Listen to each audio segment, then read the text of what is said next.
Hi friends, எல்லாருக்கும் வணக்கம். நான் உங்கள் விஜின். இந்த வீடியோ எதுக்குன்னா, என்னோடய காலேஜ் லைஃப்பில் நான் கொஞ்சம் ஸ்லிம்மாக தான் இருந்தேன். ஆனால் இப்போது என்னோடய பாடி பார்த்திங்கன்னா ரொம்ப வெயிட் போட்டு ஸ்டொமக் எல்லாம் ரொம்ப வெளியில் தெரியுது.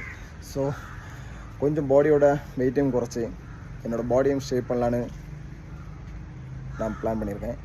ஆக்சுவலாக லாஸ்ட் 10 இயர்ஸு 70 kg தான் மெயின்டைன் பண்ணிகிட்டு இருந்தேன். இப்போது ஒரு 5 kg கூடி இருக்குது. அது எதனாலன்னா, இப்போ லாஸ்ட் கொஞ்ச நாளாகவே ஓவர் ஃபுட்டு, தூக்கம் குறவு, அது மட்டும் இல்லாமல் ஒர்க் ப்ரெஷர் இருக்குது.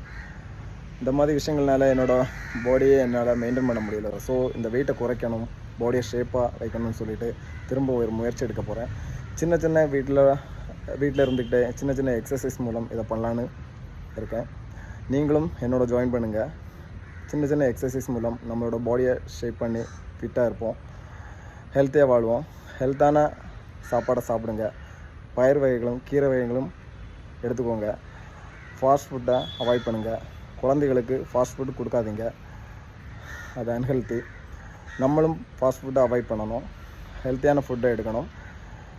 ஓகே, ஜிம்முக்கு போய் காசு கொடுத்து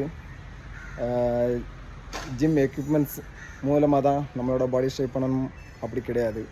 நம்மளாலே பண்ண முடியும், வீட்டிலேருந்தே பண்ண முடியும். வித்தவுட் எனி ஜிம் எக்யூப்மெண்ட்ஸ் இல்லாமல் நம்மளோட பாடியை ஷேப் பண்ண முடியும், ஹெல்த்தியாக இருக்க முடியும், ஃபிட்டாக இருக்க முடியும், கான்ஃபிடன்ட். ஓகே ஃப்ரெண்ட்ஸ், எல்லோரும் ஃபிட்டாக இருப்போம், ஹாப்பியாக இருப்போம்.